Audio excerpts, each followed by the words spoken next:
মেয়েদের জীবন, ভাগ্য, সংগ্রাম ও সমাজের দায়িত্ব। জীবনের সুখ-দুঃখ অনেকটা ভাগ্যের ওপর নির্ভর করে। বিশেষ করে মেয়েদের জীবনে ভাগ্যের ভূমিকা খুব গভীর।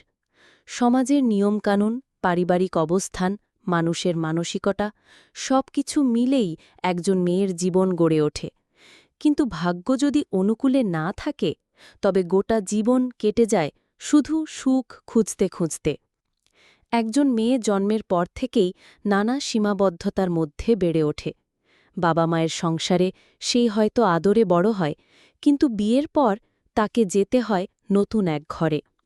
সেখানে যদি ভালো স্বামী বা ভালো শ্বশুরবাড়ি না মেলে, তবে তার হাসিখুশি জীবন মুহূর্তেই হয়ে যায় দুঃখের কারাগার। অনেক মেয়ে সারা জীবন কষ্ট করে সংসার চালায়, তবুও মনের মতো ভালোবাসা বা সম্মান পায় না। ভাগ্য খারাপ হলে মেয়েদের কষ্ট দ্বিগুণ হয়। স্বামী যদি অবহেলা করে, সমাজ যদি সুযোগ না দেয়, জীবন হয়ে ওঠে প্রতিদিনের সংগ্রাম। তখন মেয়েরা নিজের ভেতরে শক্ত হয়ে বাঁচতে শেখে, কিন্তু চোখে অদেখা এক শূন্যতা থেকে যায়।